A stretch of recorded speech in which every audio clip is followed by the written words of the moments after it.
right. Welcome to the podcast. Today's guest is Bobbie Malatesta, and she is the founder of 321 No Kidding. After years in corporate America, she has evolved into an entrepreneur and podcaster whose mission is to raise awareness around gambling, addiction, and mental wellness. 321 No Kidding was created on the principle of recovery playgrounds. Bobbie opened her first recovery playground location this past November in Naugatuck, Naugatuck, Connecticut, in her hometown. These playgrounds will not have alcohol, gambling, or children on site and will promote adults to play again while in a healthy, safe environment. The long-term objective is to help people maintain long-term recovery and live their best lives. Over the last 4 years, Bobbie has traveled across the United States 5 times, visiting businesses that are modeling parts of her vision and collecting data to launch 321. She has attended entrepreneurial industry and recovery events all over the US and world, including Dubai. While traveling, researching, and starting 321 No Kidding, Bobbie found time to write and with other authors obtained international bestseller status after releasing their first anthology earlier this year called Belonging: Secrets to Soothe the Soul. She and other authors just returned from their first small book tour in Connecticut and New York.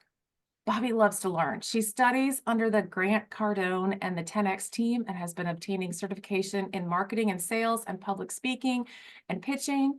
Bobbie's skill set includes business, podcast, leadership, and networking. She loves data, training people, and is using her various skills to acquire what she needs to build her dream of recovery playground chain around the world.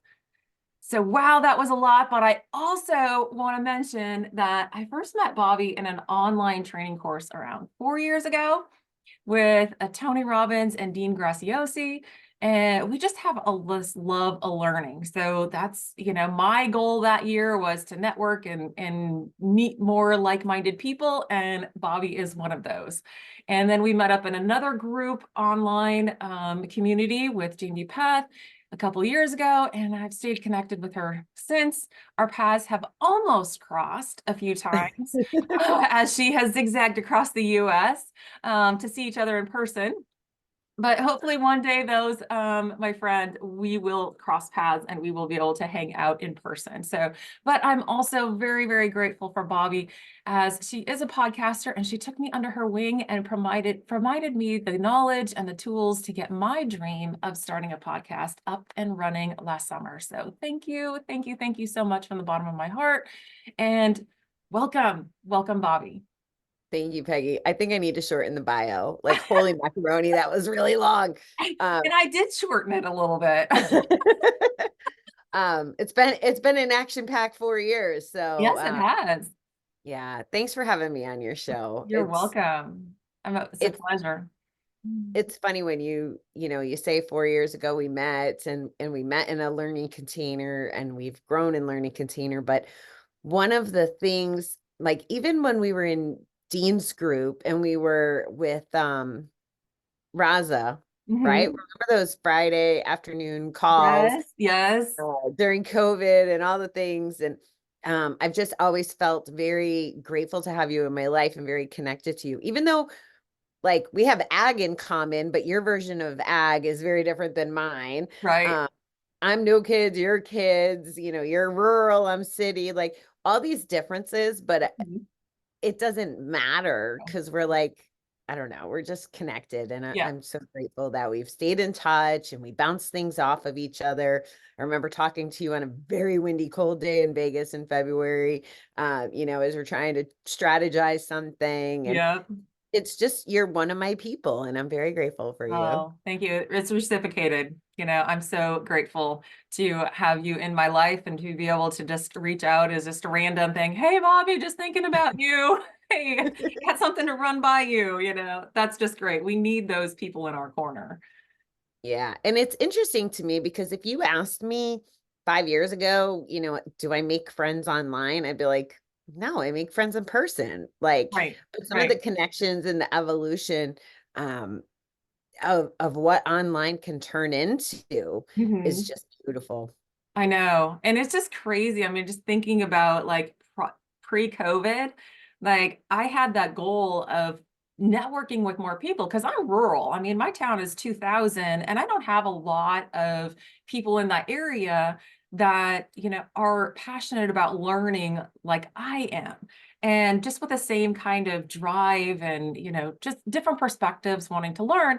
And that was like one of my goals. So then I, like, oh, okay, I'll do, this online course. This sounds cool because it meets, my objective to learn and then meet wonderful, wonderful like-minded people. So you never know what decisions, how they'll turn out and where they'll lead you, but you just got to jump Yeah, you do. And stay committed. and stay committed. That's right. So Yeah. I'm really curious to get your viewpoint on what you have learned over the last 3 to 4 years. And I know the list could be really long because I like to review sometimes and go, oh, wow, yep, learn that, learn that, learn that. But if you could like maybe narrow it down to 2, 3, 4 things that maybe we could discuss today. All right. Well, I've given this some thought and I found and it kind of makes sense because they're in alignment with my values, but I Mhm. kind of found these buckets and they have a little crossover, but yet a little independent. So the four that I've identified are focus, collaboration, perseverance, and authenticity. And if you're okay with it, I'll share a little about Yeah, what I go mean right by ahead. so for focus. So we're talking about being in these online communities, Mhm. and this kind of ties into my authenticity too. We're in these communities and we're getting coached, and the coaches say, be authentic is actually one of the things they say. Mhm. And they say, like they give you their agenda, Mhm. right? And you Yep. show up if you're committed. I don't know about you, but I'd feel like guilty if I missed a meeting, right? Right. And learning in that environment during COVID, when the world opened back up, then you had to start making choices. Do I go to Zumba or do I go to class? Do I Mhm. hang out with my friends or do I go to class? Like, what does that look like? Um, but what I realized was I would take a class and they would say, make an online course. Okay, so then I'd make an online course, or, oh, create this business model, make passive income, blah, blah, blah, blah, blah. And they're such experts and professionals that I got derailed. Yeah. And and if I can offer that piece of advice to anybody who's like in 12-step programs, they say take what you need and leave the rest. Yep. That's part of the culture of recovery because you're Mhm. not everything's going to connect to you and not everything's going to be authentic to you. Yeah. So that's and you almost have to back up to go forward. So Mhm. what is authentically you? What is important to you? Where are your values? And you may learn them along the way in these containers, just like I did, right? I Right. didn't know Yeah. that by going to the think about it, all 8 authors and then all 20, 30 people in these groups that are they're all trying to practice the same thing. And I remember this. There was Brad, there was Reza, there was this, there was that. Well, you want to support them because that's Right. authentic to you. Right. Right. But it's so derailing. All of a sudden, Mhm. 40 hours a week are going to give. And you wake up and you're like, what the hell did I get accomplished? Right. Um, Right. that was huge. So I guess to kind of summarize that one is pay attention to your inner voice and stay like if you have a big goal in mind, the only way to achieve it is to stay focused Mhm. and be true to your goal. Yeah. Um, people say all the time, and I'm sure they say it to you too, you're such an inspiration. How do you get all this done? Like I watch what you're doing. You're doing so much stuff. Mhm. Well, it's because my head is like all my stuff relates to where I'm going. Yeah. Otherwise, the goal is not going to get accomplished. Yeah. I mean, when you say that, focus is a great word. I think of clarity as well, Hmm. because you have to be really clear on what you want and then be able to filter out the things that you don't so that you can stay laser focused. Because you're right. I mean, there's so much information out there and there's so much good stuff people are doing. that we can often get derailed big time. A And I've done hundred it percent. numerous times. But too, like the process actually helps you get clarity too, as long Yes, as you you need don't that. swim in it. Right. Um, so Grant says, uh, don't read 100 books once, read one book 100 times. And know it inside and out, right? Now, I'm Yep. still gonna read a myriad of books and Right. stuff, Right. but there are certain ones that I study as if my life depends on it. My memory's not gonna retain it, Oh, or maybe where I'm at this stage of the game, I need to be reminded or I need to pivot. Like having a brick and mortar is very different than a digital presence, yes. everything Yes. from work to marketing and all those things. I mean, there's a lot of similarities, but Hmm. so investing in your focus and your clarity, I think, is super important. The next one is Hmm. collaboration. So I should call it strategic collaboration, Yeah. Yeah. because you can be working on something, but if it's again out of focus, out of Hmm. clarity, out of alignment with your authentic goal, then it is a distraction. Right. But there's this saying, well, it's the truth actually. So those big horses like Clydesdales, Hmm. if one horse was pulling, they could pull 8,000 pounds. But if you collaborate, if it's two horses, they could pull 32,000 pounds. So when you think about that, in the context of marketing or your business or obstacles, like for example, I open the bar in town. Even before I open it, I meet this guy on the sidewalk, and he comes up and he introduces himself because he was peeking in my window. And I was like, hey, we don't open till November, just kind of Right. trying to make some acquaintance. Well, come to find out, he's an expert bartender, Ah, like diamonds, competitions, all of that. Well, we hosted a mocktail class. Does it make sense for the expert to teach the mocktail class or oh for yeah. Bobbie to learn more? Right. And so we got to promote his business, Oh, get awesome. eyeballs in front of him. I learned some skills. He Hmm. got to share with my audience. Right. So Yeah. now we both have increased our market share, our knowledge, Hmm. and it's just beautiful. So it's just one of very many examples. Yeah. Yeah. Strategic collaboration. Yeah, the strategic is very important word in front of that because you can collaborate with a lot of people. But in order to move forward on your focus, it has to be very strategic and getting the right people to work with you. Yes. I'm doing a course right now in Mind Valley, which is one of my favorite. um and I did the same thing with that. They have probably hundreds of Right. courses. I've Right. done two in the last year. I'm just starting my second one because I didn't want to get involved in all the other ones. Hmm. So the one I'm taking says, what does this have to do with the agenda of my soul? Mm. What does this? So I put it on my phone so I can look Yeah. at this. And when I make decisions about how to best use my time, like you're a time management expert, right, Peggy? Yeah. So So but I mean, you really try to teach Yeah. people this, Mhm. and have tried to, and you hear all the time, I don't have enough time. I don't have enough time. Right. If Right. you make every decision about how you spend your time on what does it have to do with the agenda of your soul or your goals, Mhm. if you don't want to Mhm. be, spiritual about it, think about how much more you can get done. Yeah. Yeah. Yeah. So that's a gift. I gave It's myself great. chills because I Well, think it's so yeah, good. because you have to ask yourself that question to stay focused. Yeah. Oh, we're back to focus. Yes, we're Exactly. back. I mean, it all goes together. I knew it was all going to go together. We all know it is just because you can't separate one from the other. So, Yeah. but you have to stay focused. So you have to ask yourself these questions, is this in alignment? Is actually my word this year is to stay aligned by, Mhm. and that is that question, what does this have to do with the agenda of my soul? And if you can answer that yes, no, very quickly, you don't have to sit there and like, okay, like try to talk yourself into it. It's a yes, no. It's got to be like an immediate response. Then what direction you're going and you can stay focused.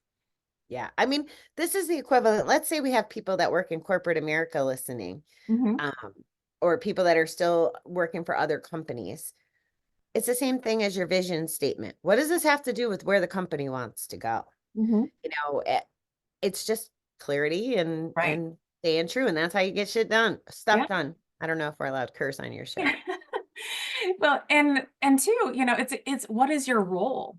What is your job responsibility? If you're talking, you can kind of look at it in different ways. Does this fit my job description? Does this fit my role at this time? What my Ooh. priorities? Yeah, agenda. Those different words. We just have to keep, front and center what it means to us and keeping that question to be focused. And we're going to tie in authenticity because in order to do those things, you just have to be real. It has to fit you. I'd like to add another layer to that because some stuff showed up for me when you were saying that. So if you are in a job description, um, are you evaluating not does this job contribute, but how can I Yes, tie into the vision with my role and responsibility? correct. And, a whole other conversation about happiness and all of that. But if you get an alignment in your job and you find the value like that, you're going to be happier in your job if it's what's supposed to be. I hear so much lately, my poor little gas station people, so many of them are complaining about their job. Hmm. But the fact that they're spending time complaining to me tells me about their work performance. Yeah, yeah. So it's an opportunity to really evaluate. So, and I just am calling that out because you never know. Is it someone who's Okay. working for a company or an entrepreneur? We have a little bit more um, freedom in our entrepreneurial Right, journeys. right, right. And to touch in on that and just go that deeper point of how are you showing up and what are you doing, that can, show other people that you are enjoying what you're doing because that's a choice. Your job is a choice, what you decide to do is your choice, and how you show up to it is your choice. So you can find something in you that aligns with that. What is your personal purpose and how can you exude that through your work? Whether or not you want to do that forever, that's your choice too. But sometimes we're in a stage where, we're not loving exactly what we're doing and we're thinking about something else we want to do, but the opportunity in front of us is to make the day, our lives better each and Hmm. every day. So how can you do that by the choices that you make and how can that align with your purpose? And we can get creative on that. We absolutely can. May I share a little Yes. strategy I just have added to my daily routine? Yes. Right before Thanksgiving, there was a man that came in the store and highly educated, didn't know anything about me, came through with the lens of judgment. Um, he said he wanted to help, like make a video and do some stuff. Something about him though really changed the whole chemistry of my body. And I identified that it was because he didn't ask me like, not that it's any of his business what I do in my business, Mhm. but he didn't come in and be like, "Do you have an email list? Do you do this?" He's like, "You should, you should, you should, you should." Mhm. And I'm like, "Who are you?" Like, I've just dealt with the building department and health department. Like, they're you shoulds. Okay, I have to do that, but not you, dude. So when you're talking about choices, I made a choice to ask him to never bother me again and to stop telling me about my business. But after this experience of dealing with him for about a week, week and a half, and seeing how much I was on the high of my life, I opened my store 9 months ahead of schedule, like feeling good. So I had a choice, hang out in it and be like, this man, although I did whine a little, but I had to get to like, whining isn't going to fix this. What, Right. what am I going Right. to do? So I realized the reason I felt so good was because I was in what I call celebration mode. Mm. I was celebrating getting the store open. I was Yep. celebrating the progress we were making. It looks nothing like what my real vision is, Mhm. but there was a lot to celebrate. We opened the doors in like less Yeah. than 30 days, like insane. So now we write down every day I text a friend my celebration list and he Mm. texts it back to me. And celebrating could be like one of his yesterday was Doritos with green olives on it, like, and his sports team won. Um, Mine could be anything from a self-awareness activity to I celebrate a couch day if I give myself one, Yeah. because that's again a choice. I could Hmm. choose to feel guilty, or I could choose to look at it as a healing opportunity and rest so that I could be amazing when I do show up. Right, right. And that brings a great point because I struggle with celebrating little wins on a regular basis because I'm just, I think some of us are just striving to do better, more, and we forget to look at the progress we've made. And so celebrating makes us feel good. I mean, who hasn't, you know, spent time with somebody that really is joyful, or kids that, they celebrate the little things. And Exactly. we need to do that more often. I It's agree 100%. And it's really helped. It's really helped. Even the mornings, because sometimes there's mornings that I'm not doing my celebration list. It's generally when we first get up in the morning. But the days that I do it later, because I kind Mhm. of chose to have my pissy pants on, it really changes the whole game for the day. So right away, first thing, what was great yesterday, and now I'm posting it on my Facebook page for Mm, the store and yeah, getting the customers thinking about that because yeah, they don't know either, or they may not make that choice, or they may not have that community to do that. right, right. And so I think, that too, the celebrations also gets you in that mindset of just being in a positive state, but it's also kind of mimic a little bit of what you get when you are grateful. The Hmm. gratitude, it kind of mimics that. There's a ton of research on how gratitude can shape us and how we think. And I feel like it mimics a lot of what you're talking about in celebrating and in getting into the correct mindset, that positive mindset. Oh yeah, like think about the good things that happened yesterday. Right. Celebrate those. Be grateful for them. For starting out that it starts the day well instead of like, yeah, it's a crappy morning. It's so cold outside. It's, whatever it is. Exactly. Both impact your vibe. Like, Yes. legit your physiology. I don't know how it all works. I won't pretend to know Oh, metaphysicals, but I just know it freaking works. mhm. And it was a great way to get out of a funk. And it kind of brings us to my last one. All right. Perseverance. Okay. Instead of I'm in a funk and settling, Hmm. instead of feeling like my goal was too far away, right? You have Hmm. to work through those things. Yep. Um, so you have to stick with it. You have to believe in yourself. You have to get through the bad days. So it's what is like always challenging. I think the status Hmm. quo is really what it Hmm. comes down to, Yeah. Peggy, right? My vibe isn't good. I don't feel as good as I did. What can I do to feel good? Um, Hmm. Sales in my business the first month. Okay, well, that was good. It was our first month, but what can I do to increase the sales? Like that landed me a news story because Right. instead of just settling, I went out and started hustling to the bars. Yeah. And then all of a sudden the news is calling. But if I didn't do the what if model and didn't, persevere through not having the sales or not knowing that this is my proof of concept store.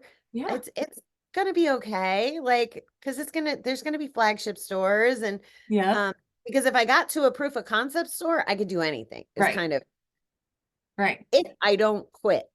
Yes. That's the key. So that's where the perseverance comes in. And then circling all the way back to the beginning of our conversation, Hmm. if you feel like quitting or you're having one of those days, keep your Peggies in your life, right? Like where Yep. you Get the can pick up support. the phone, Hmm. not to whine, Yep. but to just kind of be like, okay, and then get some insight, maybe blind spots. Hmm. What are you missing? I'm so I won't beat myself up, but I like if it was old school Bobbie, I would have.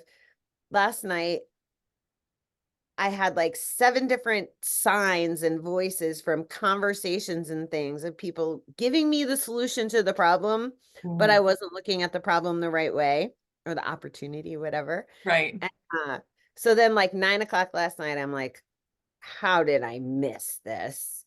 Um, But instead of hanging on that, then I just took action. Okay, well now, wait a minute. I can help more people by doing this. I can earn more and I can work less once I get the bone set. Mm-hmm. And everybody was giving me the answer and I was totally not hearing it. So it was a big celebration. And I have to persevere. Like it's going to be a hard thing to execute. And no, sorry, Mm-hmm. universe. It's not going to be a hard thing to execute. I think it's actually going to be easy when I get in the gel of it because I did the work to be able to have the educated conversations Yeah. or the skills or whatever. But um, it's sticking to it. Yes. Even when times get tough, even when you don't know what direction you're supposed to go, even when you're getting, you know, the 10 different views on telling people like, oh, you should do this, you should do this, you should do this, going back to your focus, going back to your being authentic, going back to searching out strategic collaborations to be able to ask yourself, the next question, what can I do? Really Yes. boils down. And then you can take that next action. And sometimes you have to get out of your own way because people are kind of probably giving you some solutions and we're stuck. Sometimes our focus is too narrow. You just gave me some beautiful insight, Peggy, in what you were saying. It's hard to persevere on your own goals Mhm. if 10 other people are telling you what to do and trying to distract you. Um, and I hadn't really thought of it in that lens. So thank you for that. It makes perfect sense. Yeah, when you get so much bombardment from other people on the shoulds and their agendas, go back and refocus on your own. Exactly. So Yeah. you've alluded to a lot of this, and I know I put it in your bio with this recovery playground, 3-2-1, no kidding. So let's start out. I think 3-2-1, no kidding started out first and kind of envision this, and then kind of give us kind of the story or just what is this recovery playground? You talked about opening a storefront, you talked about this bar, but then it's a recovery playground. So kind of just give us You a want little the bit dots more detail. connected? Okay. So I quit gambling in March of 2017. And when I was in there, I met an entrepreneur, which was part of the got me rethinking. I wasn't quite ready. But I think this actual vision started when I was married to my ex-husband. He was like a big kid. He'd like get on the ground, play with all the kids, big goofy thing. And I wanted to throw him a 50th birthday party doing kid activities without children. Mhm. So I wanted a slip and slide and like all these things, but we got divorced before he turned 50. But so I think the seed was actually growing a long time ago. Um, and what ended up happening was through my recovery journey, I gave up gambling. Okay. So I can't go to the casinos anymore. And then 3 years later, I give up drinking. Okay. Well, where can I go where there's no kids? Casinos and bars. Those were the only two options, right? For fun without kids. So that's like the biggest premise of the foundation of what I am. I'm the only business, as far as I know, and I've asked for 4 or 5 years. I've researched, tried to find somewhere Mhm. that's a full-time operating business. Like you might have an adult night at roller skating or Right. whatever, but chances are there's going to be alcohol or it doesn't exist. Yeah. So, what I've learned through podcasting. So, in 2019, I started the podcast. I was Mhm. still working my day job. I didn't know back then that I was even marketing per se, the vision. And Mhm. through learning the guests, like learning from the guests and doing the homework and going to conferences and doing all this stuff along the way, it's really evolved into what it looks like today and beyond. Mhm. Um, I want a recovery playground again, is the place no alcohol, no gambling, no kids. But the idea is to help adults play again. And it has multiple facets. Like the way it is in my head, if you can imagine this, you go in a door, down a slide, you land in a ball pit, and then you enter the playground, and there's sober pool leagues and a dog park and a roller skating ring with a mocktail bar in the center and on and on and on. There's like 137 points or some craziness on the list of the things I want to execute, and it Mhm. grows. Yeah. Um, So it would be a place where you could go every day if you wanted, to play, and have some wellness things like I want a sauna, a Zumba room, I want certain wellness things, and Mhm. then education because it's so important to me. Like I want a whole 10x um library and coaching and all of that as part of it. But Mhm. then a nonprofit. So the whole Mm. this is how we're going to change the world, Peggy. I'm very proud of my master. Yes. Yes. So the nonprofit will be, and this is the collaboration piece, because this was another one of those things I tried to learn. Oh, how do I open a halfway house? How do I did it? There's Mhm. people already doing that. I don't need to reinvent the wheel. I just need to marry it with my vision. So people transitioning off the streets, out of prison, out of rehab. I want this uh transitional ecosystem where I call it expect the best treatment. So Mm. they'll have a social worker and clothes and recovery and all of these things. And now recovery isn't my way. Again, through the guests, through the experience, all of that. It could be 12 step, it could be smart recovery, it could Mhm. be whatever it is. People get to choice, but they have access. So they do what they have to do. They get on their feet and then they earn, if they do I'm going to expect the best. So once they're Mhm. at their best, they can then volunteer at 321, get trained, be part of that ecosystem, Mhm. then officially get hired. And then those who want to, and this is part of the beauty of it not working out the way I wanted it to. Mhm. um, Now that I'm in this little 800 square foot building, instead of finding $50 million in investors and having it all easy and building my flagship store, now it's going to be so much easier when those candidates want to open their own. I Mm. now will have the franchise model and I know the things I didn't know before opening the store Yeah. and remove those barriers for them. And we're going to have 321s in every town. Oh, that's amazing. I mean, because I think about it too, as it's like, okay, I've got 6 kids. Like, where can I go without kids? Like, everywhere I go has the kids, right? And Yes. I don't drink, I don't smoke, I don't do any of those things because most of the time I'm with kids' activities, right? But where would I want to go just to have some fun, right? As an adult without having, oh, have this drink, have this drink. But two, I think, this storefront, mocktails, a bar with no alcohol. Like, can you tell me how to order something without alcohol in it, in a place where you don't feel shamed, I guess I call it, for not wanting to drink.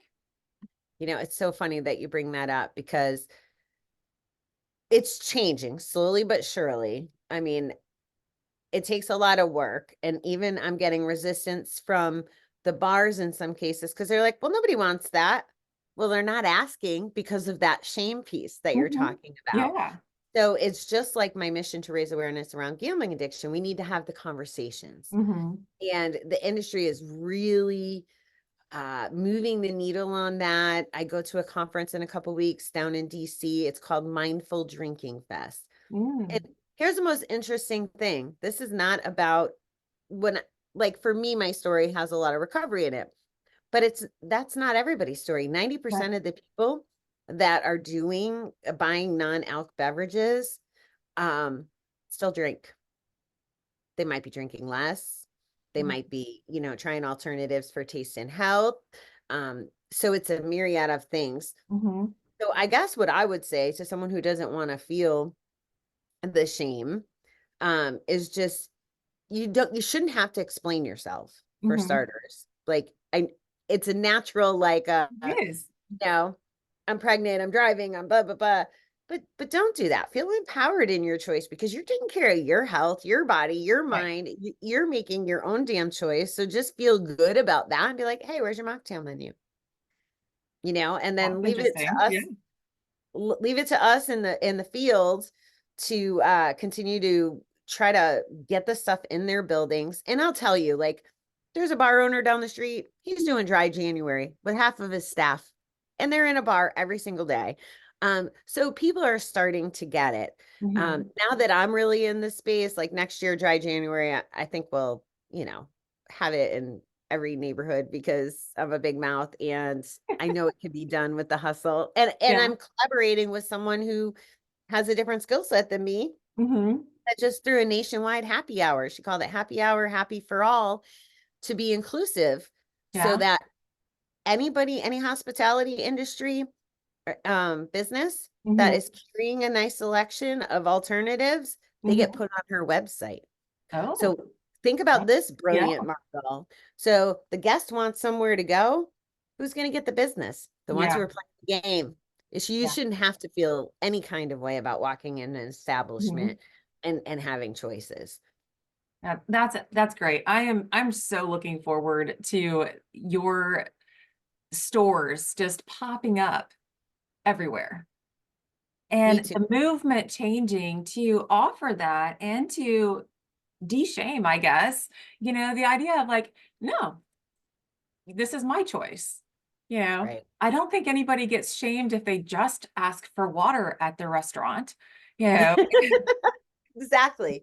And that shouldn't have to be their only non-alc choice right, because soda, like putting soda in your body is not so great either. right, right, right. For those that, want to choose something healthier, whether it's all the time or at the beginning of the year because of your New Year's resolution, there needs to be options that are like, oh yeah, okay, yeah, we have this, we have this. Yeah, it should easily come out instead of this, 10-page menu of alcoholic beverages that you can choose from, which I couldn't even tell you what was in any of them. So, and Well, that's my choice. there's Mhm. another level to this too, and you may appreciate this more if you're wearing your like mental wellness and Yes. your very educated brain on this. But for me, I don't have anything against kids. But there's like a time and a place for kids bring a different level of commotion and activity. They're just Mhm. being kids, Right. but they may not know their personal space. Like I can remember very clearly getting walked into in a mall. Like I'm just trying to walk a straight line and they're like playing airplanes and blah, blah, blah. And um, so that commotion then brings on anxiety for me. And then the anxiety, how do you numb anxiety, right? Yeah. If you don't know how to Yep. process it. So it's not about excluding, it's about having the opportunity to hang out somewhere, whether Mhm. you're a drinker or a non-drinker, but just to not have commotion all the time. Well, and to be free to not in a different way, I would explain the anxiety because I'm used to the kids all, commotion, right?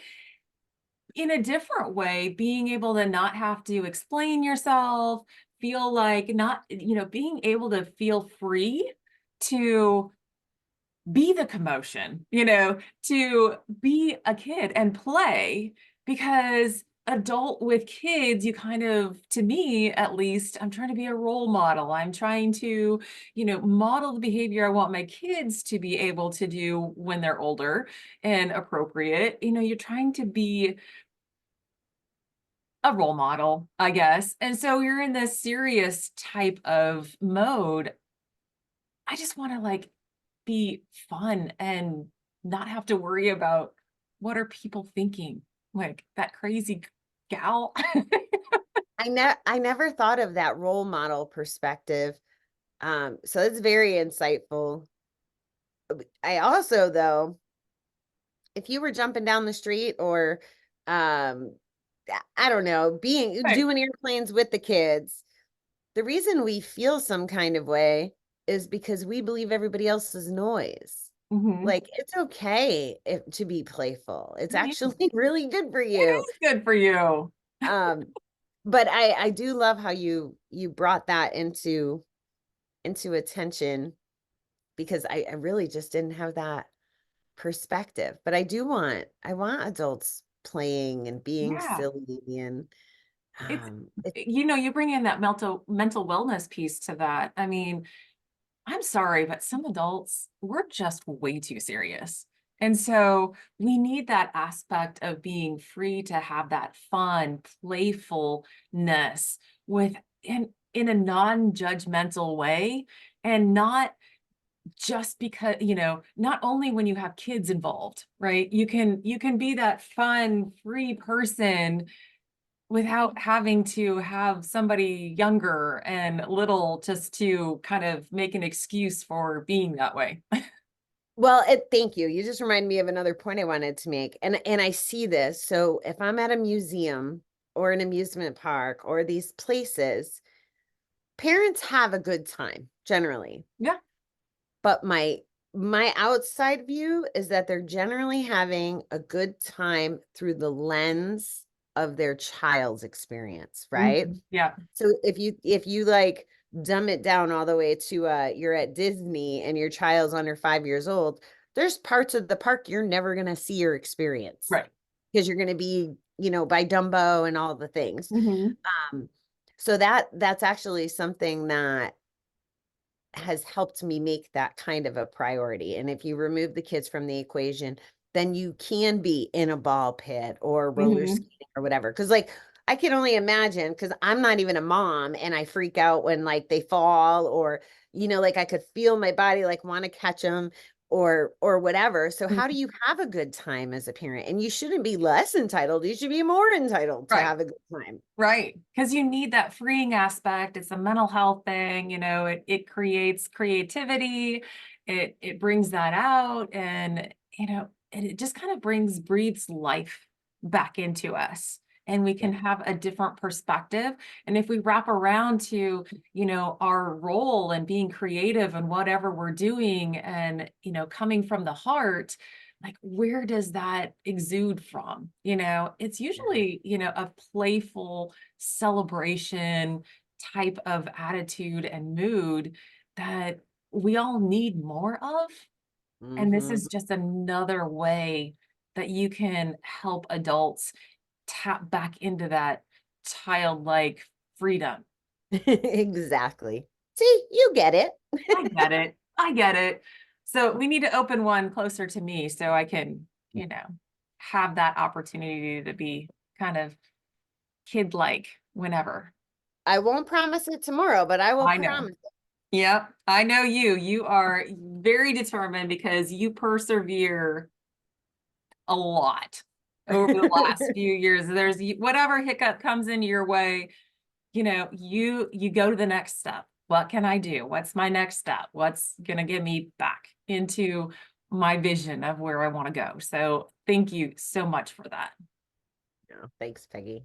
We could talk for a long time, but as we wrap up, do you have like we gave out so many good points today.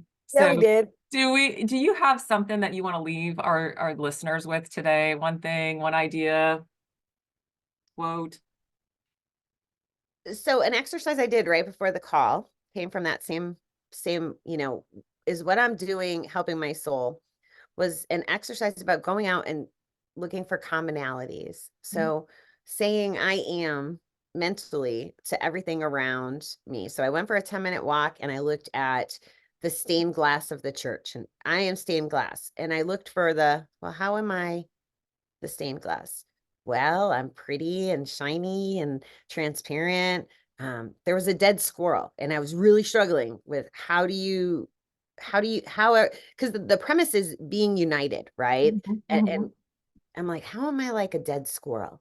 And what I realized was I rest, I go through cycles, like the squirrel's going through a cycle. Hopefully he'll come mhm, back as I don't know. I don't know, but I struggled with that one. mhm, But it's a little challenging, but what ended up happening as I was looking around, I was like, I got married on this green and I didn't know there was a statue there. mhm, So it also was like presence, gratitude, fresh air. So like go for a 10-minute walk today, whether you do the I am to connect with what's out mhm, there. mhm, And that came from Neil Walsh. It's not my idea, the guy who wrote Conversations with God. Um, so I was doing my homework this morning, but mhm, take a walk or mhm, get fresh air. Just, mhm. a couple minutes of mindfulness. But the celebration list is going to be my go-to forever as well. So Yeah, yeah. I'm sorry. I just have to put in that, that dead squirrel. My version of that when you're talking about it, is there something inside of me that's like dead that needs to be either reignited or let go of? ooh, That's where I went. I got chills. Yes, love that. I love that. Thank you for that reframe. Because that one I was struggling, that and the Yeah, garbage cans. And the garbage cans I landed at, there are things that just need to be removed. yeah. You let go of, trashed, Yeah.